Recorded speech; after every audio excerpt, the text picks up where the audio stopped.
Nas imagens, vemos a travesti Dandara dos Santos, de 42 anos de idade, sendo agredida por pelo menos 5 homens.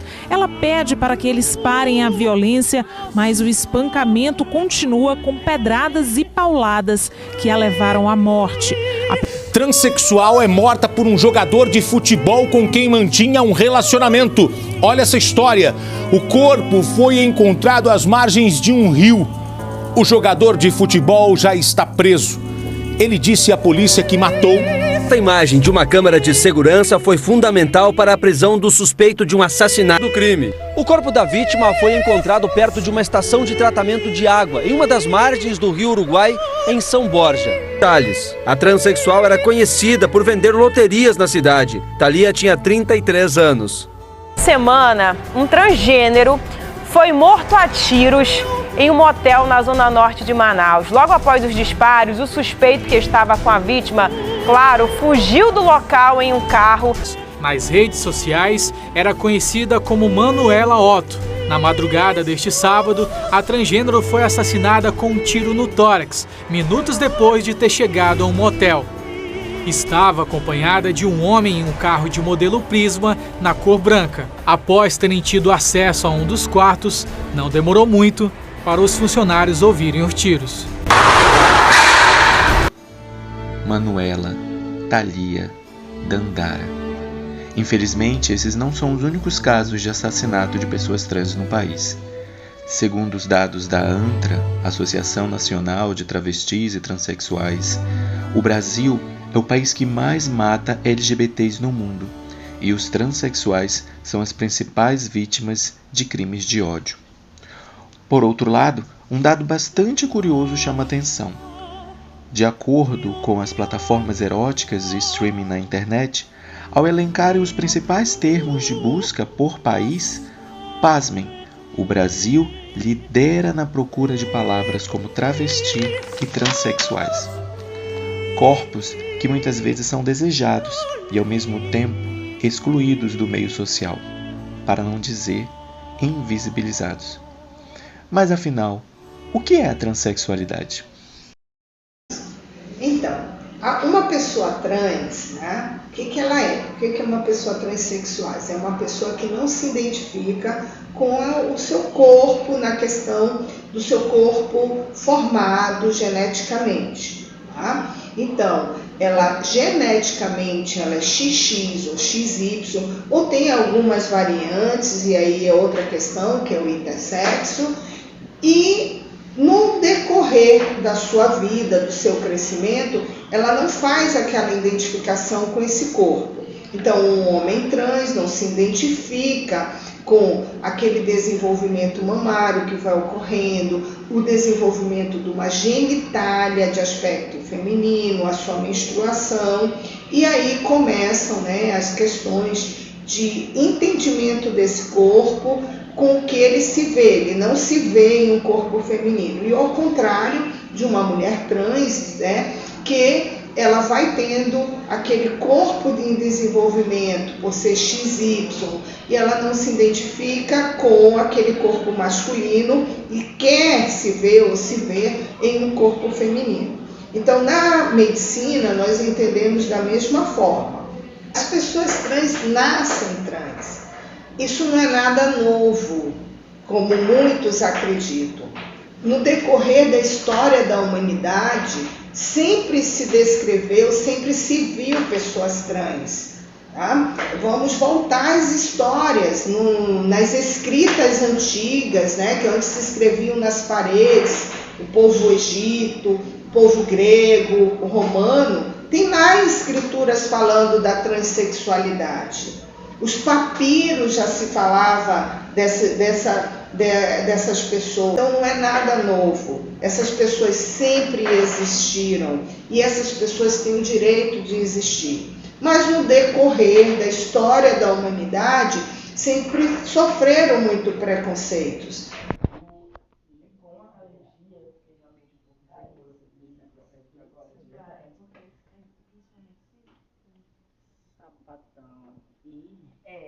Pensei em outras coisas também, mas graças a Deus já não.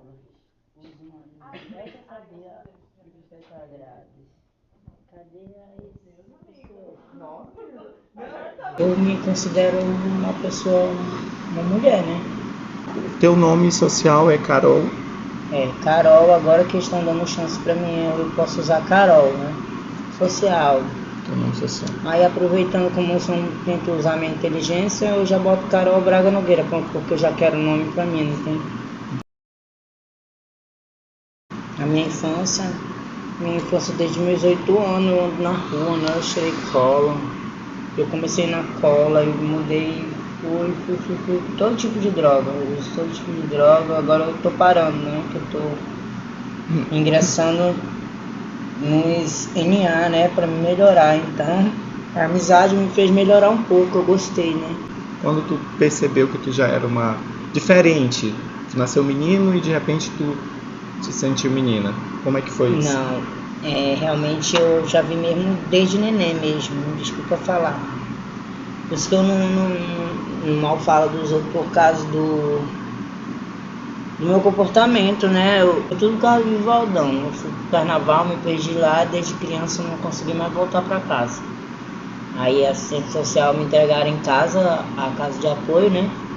Só que aí eu fugi de novo, e fui fugindo, aí fui pro abrigo Nossa Senhora das Graças, ali no Padre Pedro.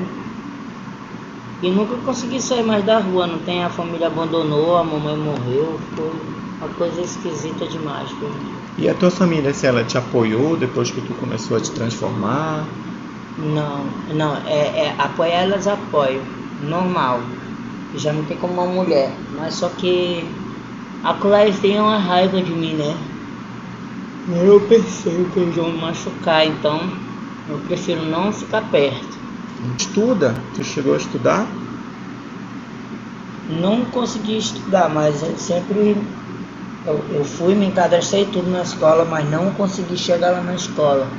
Porque o meu problema não deixa, eu tenho problema desde neném. Eu era mais mal, eu era menino babão. Falar como que é especial, né? E eu ser expulsa por causa de uma doença que eu tenho desde criança completamente, né? Porque eu fui abusada, na verdade no Aleixo, quando eu era criança, estava cheirando do colo, o policial pegou e botou nós 3 dentro. Só que ali tem um negócio que tu desce ali para baixo, que tem um negócio que dá combustível na viatura, entendeu? Só que se tu descer mais um pouco lá para baixo, é um raticém louco. Aí levaram nós para lá, então entregaram a cola, né, para nós. Mas quem ficou na forca foi eu, porque na hora que ele mandou todo mundo tirar a roupa, que ele começou a querer dedar lá, né, que aí quem ficou foi eu, os outros tudo correu pro raticém, que assustado, né, eu acho que eles não queriam aquilo, e quem ia morrer era eu. Então eu cedi para eles.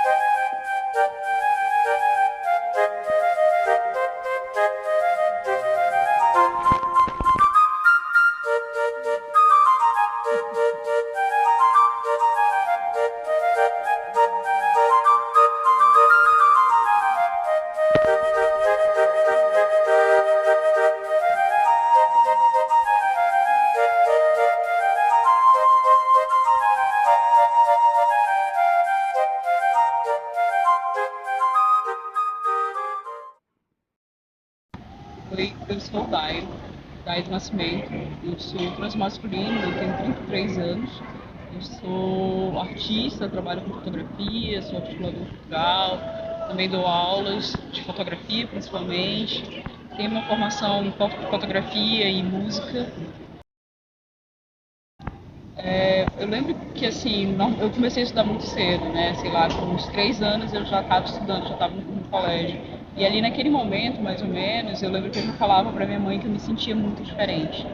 Eu sentia que eu era diferente, assim, me sentir deslocado nesses lugares, me fazia pensar uma série de coisas, né? E uma criança assim que sofria muito bullying porque era bem mais nova que as outras crianças, enfim, várias questões, né, que também atravessam, que se conversam bastante, né, atravessam conversam bastante com a transgeneridade, né? E assim, eu demorei muito para entender a palavra trans. A primeira vez que eu vi na TV uma pessoa trans foi uma mulher trans e eu disse, uau, que legal, né? Eu queria ser ao contrário, eu queria que isso tivesse ao contrário. E fez um silêncio na sala, né? Eu estava na sala com a família, assim, num almoço de família com todo mundo da família, tios, parentes. Todo mundo ficou calado, as pessoas começaram a falar outras coisas.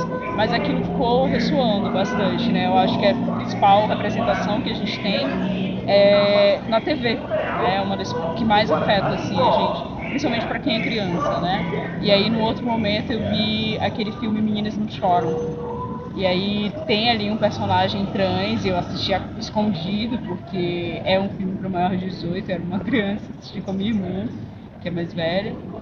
E foi muito chocante ver tanta violência, né? E aí foi como se abafasse tudo aquilo, né? Eu acho que a partir do momento que me tornei uma pessoa transmask, a partir do momento que me identifiquei ali como boiceta, inclusive coloco ali nas minhas redes sociais boiceta, parece que a afetividade ela vai para um outro lugar, assim. Na minha primeira semana, a minha DM encheu. E era só gente cis falando, eu mandando fotos, sabe? Gente, não pedi foto de ninguém. No começo me deu raiva, depois eu achei graça, assim. E parece que ali eu tava fazendo uma curadoria na minha DM, sabe? Eu tava ali selecionando, ai gente, mas rindo a beça, foi muito engraçado até, mas porque eu levei pra esse sentido, né? Mas a partir do momento que eu falei, eu sou isso, veio primeiro esse momento do super desejo, da hipersexualização de várias pessoas diferentes, assim, totalmente diferentes, principalmente pessoas cis, principalmente não, exclusivamente pessoas cis falando isso, desse desejo, em relação a mulheres, né? Eu acho que eu tinha um carinho muito grande por várias amigas e muitas delas cortou, parece que fez, no momento que eu falei eu sou boy, por mais que tenha um seta ali no final, mas, tipo, não, até aqui você pode me abraçar, você pode pegar na minha mão, aqui você não pode mais, sabe? É muito complicado, né? Porque, por exemplo, eu não iniciei o meu processo hormonal e eu não iniciei, acho que não, principalmente por medo, porque é muito violento, sabe? Claro, é um desejo e medo e tempo também, né? Porque como atualmente que eu trabalho mais como freelancer, atualmente que eu estou conseguindo conduzir melhor o meu tempo para isso. Mas medo de sofrer uma violência na rua. Eu já fui parado por policiais e eles me agrediram. E na época eu usava mais binder, né? Binder é um dispositivo, é uma tecnologia trans, né? Que é uma fita que você coloca, uma fita de tecido que você coloca para comprimir, para fazer uma alta compressão dos seios. E aí, né, o seio é um marcador muito grande pra gente, né, que é transmask. E aí fica com a camisa reta. E quando eu coloco um binder, quando eu tô de binder, eu tenho até o que a gente chama de passabilidade, que é você parecer que é uma pessoa do gênero que você se identifica, né. Enfim, nesse dia eu sofri uma agressão que os policiais viram. Eu estava parado num prédio público e eles me agrediram, assim, perguntaram o que você está fazendo aí, ei menino, o que você está fazendo aí? Me agrediram, basicamente, né? Até alguém que me conhecia, assim, de vista, me chamar pelo meu nome de registro. Foi isso, na real, que meio que deu uma salvada. Aí falaram, é uma mulher, e aí saíram, vazaram. Mas é um processão, assim, eu nunca processei essas pessoas porque eu tenho medo. Eu não sei a partir de que momento eu comecei a me entender como artista, porque se entender como artista também para pessoas, eu sou uma pessoa de periferia, sou da periferia de Manaus, né, de Petrópolis, e é muito um privilégio, assim, né? Vai muito para um lugar de privilégio, porque é muito caro o preço que a gente paga para fazer a nossa arte, né? Sendo uma pessoa trans, hoje em dia esse preço ele só fica mais caro. Parece que a conta só vai aumentando e o dinheiro vai entrando menos, né? Assim como um caminho sinuoso e cheio de voltas, as vidas trans são muitas vezes permeadas por violências e descaso. Mas e o que falar sobre os direitos garantidos por lei? Os direitos das pessoas trans e das outras letrinhas, eles nunca foram respeitados nesse país.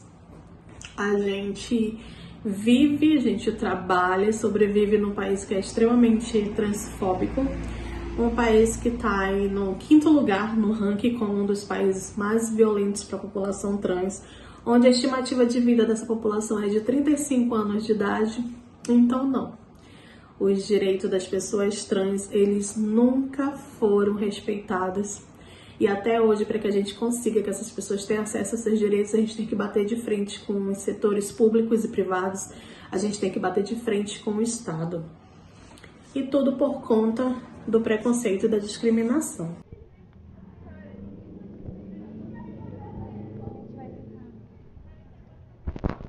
Não seja muito sol. Ali, ó.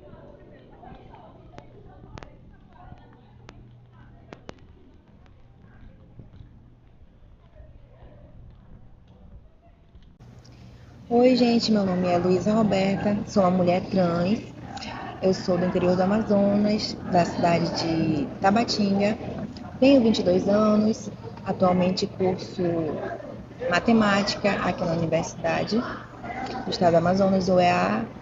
Esse ano, 2023, eu iniciei o meu procedimento hormonal.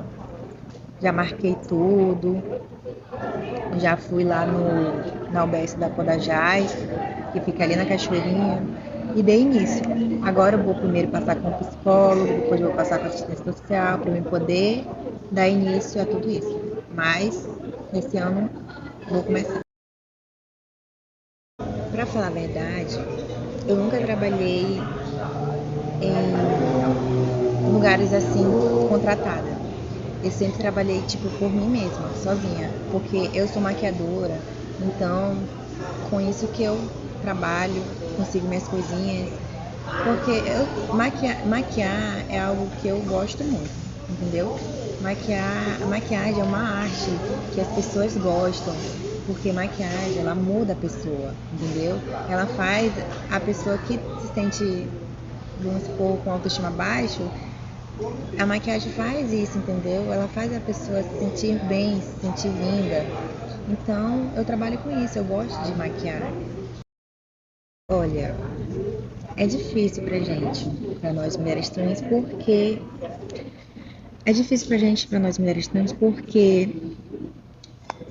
existe homem que gosta, porém, eles não querem assumir. Que eu acho que eles têm vergonha da sociedade, entendeu? Inclusive, o meu primeiro namorado foi dessa forma.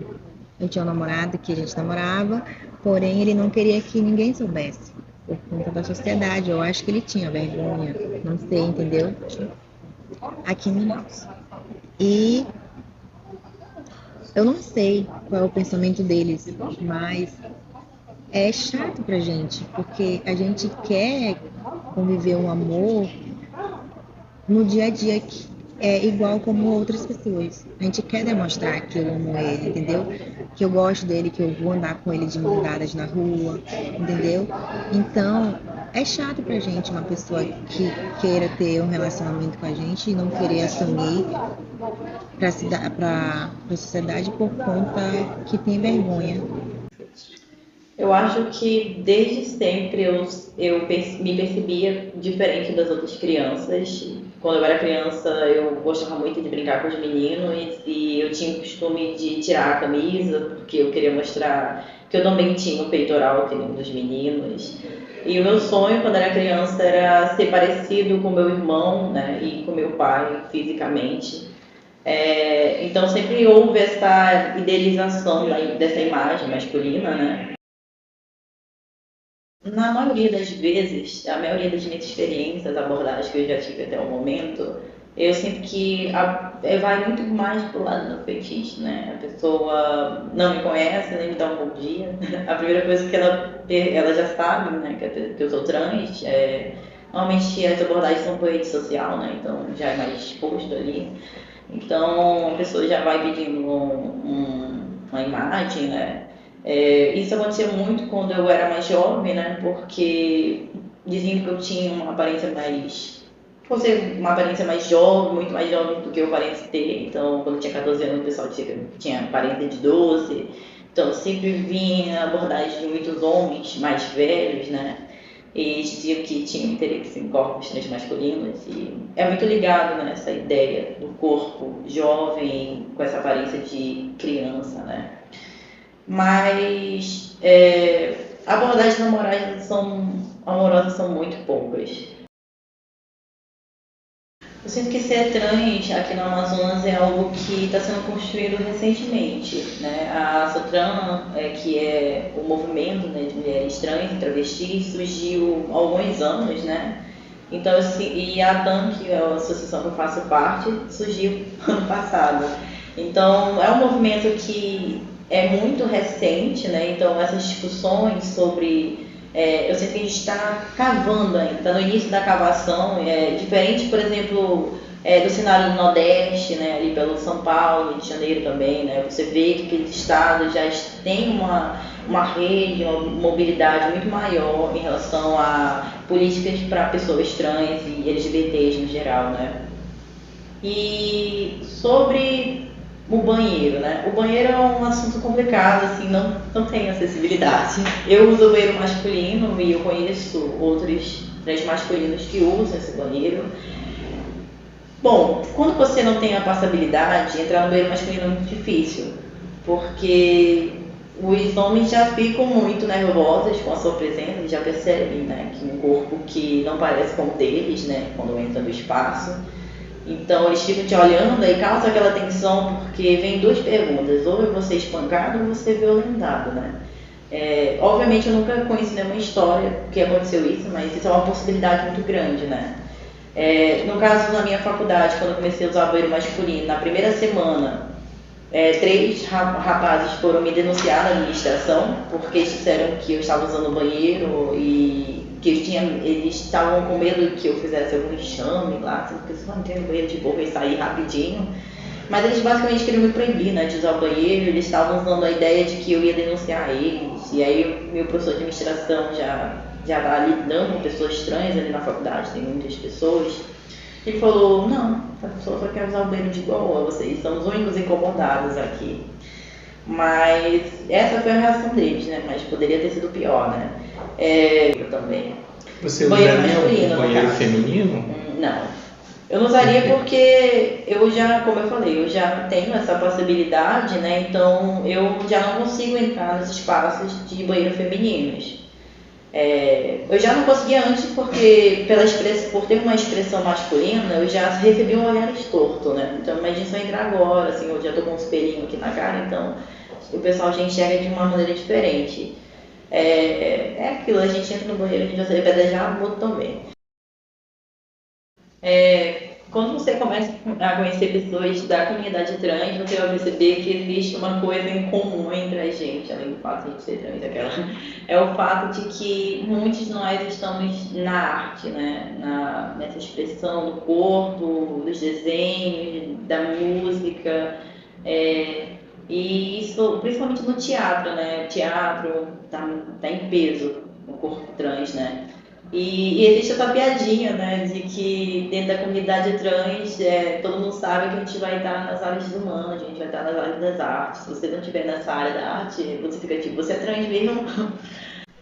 Normalmente a área das artes, quando você entra numa faculdade das artes, você vai ver uma diversidade muito grande de pessoas e você vai se sentir acolhido pelo espaço mesmo. Você vai ver a presença de corpos trans e LGBTs ali, é muito bom. E no meu caso, na arte, assim, eu não faço exatamente parte de uma arte, assim, eu já fui parte da música, eu já fui trompetista, né, mas por conta do preconceito, né, do espaço que eu dava, eu acabei me afastando da música, mas a música era uma coisa muito importante para mim na época. Meu nome é Tânia Maria Moreira Pinheiro, nome de nascimento. Hoje utilizo o nome social Antônio Moreira, tenho 56 anos. Sou do Rio de Janeiro. Vim para Manaus em 2005 para trabalhar com trabalho voluntário com comunidades ribeirinhas, né? Hoje eu sou um homem trans no processo, né, de hormonização. Eu iniciei em março de 2022, é recente. Eu tive a oportunidade de conhecer o PAN com o ambulatório de sexual, né, de identidade de gênero. Assim, mesmo sendo da saúde, eu não sabia que existia esse ambulatório específico.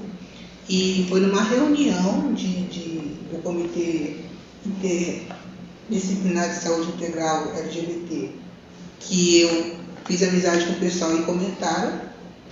E aí me surgiu a ideia de, por que não, né? Será que eu sou trans, não sou, porque até então eu me identificava como lésbica. Então eu vim aqui conhecer, eu passei por assistência social, conversei com a psicóloga, e aí eu fui me descobrindo, né, nesse novo momento da minha vida. Com 27 anos, por influência da minha mãe biológica, que é da igreja, inclusive obreira, eu pensei, bom, realmente essa vida não é legal, não é certa, né? E já que o pessoal diz que Jesus liberta, vamos ver se existe isso mesmo. E eu me converti numa igreja evangélica com 27 anos, e foi assim, da minha parte, uma conversão muito franca, muito aberta, sabe? Quando você realmente quer mudar, você se dispõe aqui. E a princípio, foi muito bom para mim, porque assim, a religião em si não é boa, mas os ensinamentos, né? A questão do amor, do respeito ao próximo, o evangelho em si, o evangelho de Cristo, ele é muito interessante de ser vivido. Seria muito bom que a sociedade vivesse pelo menos 50% dos ensinamentos de Jesus. Converti numa igreja muito tradicional, onde na época o homem sentava de um lado, as mulheres sentavam de outro. Na época ainda era pecado uma mulher usar calça, era pecado uma mulher fazer a sobrancelha, se maquiar, enfim, essa questão da vaidade ainda era muito fechado para a mulher. Mas enfim, eu fiz o meu papel. Tem que orar, vamos orar, tem que ler a Bíblia, vamos ler, tem que jejuar, vamos jejuar, e vamos. E naquele momento, naquele período, eu fiquei quase 20 anos na igreja. Nesse período de quase 20 anos, eu fiz teologia, fiz especialização em missões, por isso que eu fui para Jocum. Naquele momento, é como se eu tivesse ficado assexuado. Eu me tornei um eunuco por escolha. Então eu disse, não, eu vou ser noiva de Cristo, não quero ter relacionamento com ninguém, eu vou viver para Cristo. E isso funcionou. Testemunhei em várias, era convidada, né, para testemunhar nas congregações, a minha libertação, meu encontro com Cristo, minha conversão, né? E lógico que isso era a base da pregação, né? E aí a gente foi para um seminário lá no sul de Minas, numa cidade chamada Itajubá. Lá várias moças de outros lugares, né, foram também. E aquela coisa de dividir quarto, né? Eu acabei ficando no quarto com mais uma moça. Por sorteio até, não foi nem nada assim induzido, não, foi tudo sorteado e tal. E aí aquela aproximação toda, né? Amizade, começou aquela amizade, enfim, nos envolvemos. E aquela luta, se é pecado, a gente vai para o inferno, meu Deus do céu, o que vai ser de nós agora, né? E aqui esconde daqui, esconde dali. Enfim, a gente conseguiu levar isso até o final, faltava acho que uns 5 ou 6 meses para terminar o seminário, quando acontecer. E com muito peso, né? Com muito peso mesmo, aquela coisa de você ser um bandido, né? Alguma coisa assim, delinquente. Nós conseguimos terminar, nos formamos. Ela era da Bahia, ela é da Bahia, na verdade, e eu do Rio, e ela estava em Minas. E aí vamos voltar para nossas casas e tal, e foi uma ruptura muito forte, né? Quando eu voltei para o Rio, eu já não estava legal, já sabia que, né? Eu já tinha alguma coisa, já tinha desencaixado naquela história. Eu tentei levar e tentei continuar o meu trabalho que eu fazia lá, mas eu não me senti em paz, eu me senti enganando as pessoas, eu nunca gostei de enganar as pessoas. Eu me sentia me enganando, foi muito traumático porque a gente queria se comunicar o tempo todo, e ela não conseguia vir para o Rio, eu não conseguia ir para a Bahia, não tinha dinheiro. Enfim, até que foi quando eu decidi para não, eu quero fazer um serviço voluntário, eu quero trabalhar com missões e tal. Foi quando eu me candidatei para vir para a Jocum, aqui de Manaus, né? A base da Jocum em Manaus. Como arte, né? Porque arte é tudo, né? Tudo que a gente vê na vida tem a arte. Né? Um risco, se você souber identificar aquilo, né? É arte, né? A literatura, a escrita, né? É um simples texto de diário, né? Que você expressa ali as suas emoções, né? Já é arte, né? O quanto a gente perde de arte, às vezes a gente não sabe, né? Mas assim, no meu caso, eu nunca fui de pintura, não consigo. Casinha pra mim é aquele triângulo assim. Mas eu gosto muito de dança, sempre gostei muito de dança. E eu tenho um arrependimento porque eu me lembro quando eu estava no ensino médio, eu tinha uma professora de dança, esqueci o estilo agora. E, nossa, eu era apaixonado por aquela professora pela dança, né? Não por ela, mas pela arte que ela produzia. E eu queria ser igual a ela. E aí a vida acaba levando a gente para outros lugares, enfim. E eu sempre quis aprender dança, mas eu sempre tive um tabu, uma vergonha, né? Porque assim, eu não queria ir aprender dança de salão, gosto de dança de salão, eu não queria aprender dança de salão sendo par feminino. Queria. E assim, eu ficava. Quando eu comecei a harmonização, né, que eu comecei a mudar meu corpo, eu comecei a tomar aquela atitude mesmo, né, de trans, então agora eu vou fazer dança de salão. Vou fazer dança de salão e vou chegar lá e falar, professor, que eu quero fazer a dança masculina, né, os passos masculinos. E assim eu fui para uma academia aqui na perto de casa, um salão de dança, um estúdio, e comecei a fazer, né, foi assim, eu não sei se da minha parte, né, porque às vezes a gente acha que é os outros, né, que a transfobia vem do outro, mas às vezes eu acho que a gente mesmo também que se sente mal. Então tinha as damas, né, que a gente chama de damas e cavaleiros, então tinha as damas, na hora que elas vinham dançar comigo, né, elas ficavam meio assim, né, que pô, você é dama, né, ela também é mulher, mas e aí foi rolando, né, foi bem tranquilo e hoje eu faço. Comecei em fevereiro do ano passado até.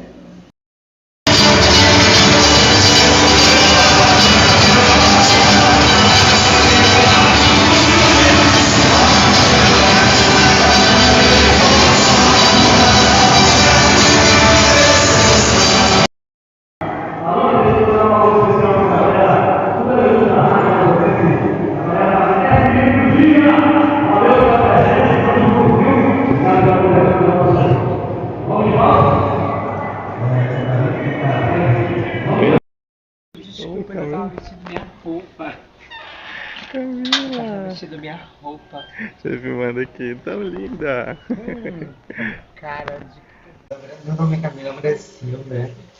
Tenho 48 anos, não, sou uma mulher trans, negra, periférica, onde eu moro aqui no bairro da Zona Oeste, né? No bairro Zumbi dos Palmares. Quando eu era criança, né, eu morava num morro.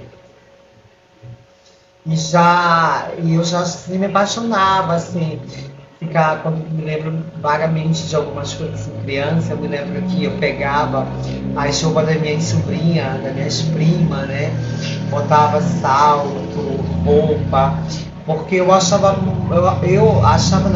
bonito. A mulher, né?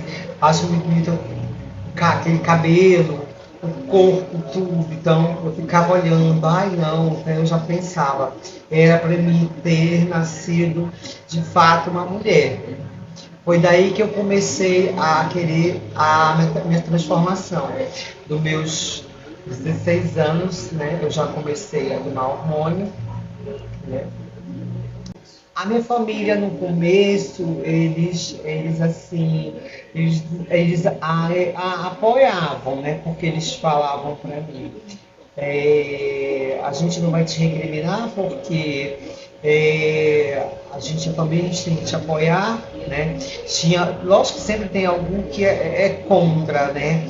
Mas assim, foi mais apoio do que foi minoria, assim. Acho que foi minoria. Acho que foi duas, três pessoas que foram contra, né? Mas a maioria toda me agarrou, né? Me abraçou, não teve essa coisa muito de discriminação, né? Graças a Deus. Uma trans que é negra, né? Uma família pobre, e é muito difícil já sustentar alguns filhos, né? Todos os filhos, imagine com uma trans que sabe que ela vai ter uma barreira imensa pela frente, né? De trabalho, né? De preconceito, né? Que o preconceito é uma coisa que envergonha o nosso Brasil, envergonha o nosso país, né? Sabe que da década de 60 já existiam as primeiras travestis, né? Era a Rogéria, a Roberta Close, né? E então elas não tinham aquele êxito de conseguir um trabalho informal. E para mim também não foi nada diferente. O feito é que eu mudei para a minha fase de mudança de gênero. Lógico que os mercados, né, se fecham, porque a sexualidade, a opção sexual da outra pessoa parece que afeta de uma tal maneira o outro, incomoda de uma tal maneira que ele acha que por ser a pessoa ser diferente, ela não tem dignidade, não tem respeito, não tem compromisso, né, de se está procurando um trabalho que de fato ela quer trabalhar mesmo, né, ela quer ser conhecida, ela só quer uma oportunidade para ser valorizada, né. E as portas, realmente as portas elas se fecham, né, elas se fecham completamente, né, é muito difícil, né, você, da década de 90, né, era muito complicado. E eu mesmo, para mim, sobreviver, eu tive, como eu falei, eu tive que, já que não tinha trabalho, eu tinha que vender picolé, vender tudo. Também eu vi que eu tinha que pagar, depois eu saí de casa, pagar meu aluguel, ajudava a minha mãe, porque ela separada do meu pai. Depois eu vi que não dava mais, porque não estava dando, as coisas estavam apertando. Foi também onde conheci uma trans, o nome dela era Simone, morava no bairro do Mauazinho, e eu já achava bonito, né, a forma ali feminina, e ela morava, me lembro que ela morava na Itália, e eu acabei conhecendo ela, e ela falava pra mim, tu tem que ir tomando hormônio, né? Acabei me envolvendo na prostituição, onde assim, o dinheiro se veio de uma forma mais rápida, né? Lógico que tem aquela casa de às vezes a gente não querer se deitar com vários tipos de homens, porque era diversos tipos de homens que às vezes a gente tinha que se deitar, era agressão. Tinha homem que às vezes tinha casos de homem deixar a gente na beira da estrada, tinha casos de ser estrupada, de homens pegar a força, de às vezes você entrar no carro de um cliente e achar que só tinha um, às vezes tinha dois, tinha três escondido dentro do porta-mala, acabavam saindo e acabavam fazendo violência sexual em você, terminavam de te usar e às vezes ainda te espancavam, te deixavam na beira da estrada, né? Então era um sofrimento, né? Era um sofrimento, né? Era um sofrimento assim, que cada sofrimento daquele era um sofrimento que me ocasionava, me deixar cada vez mais forte.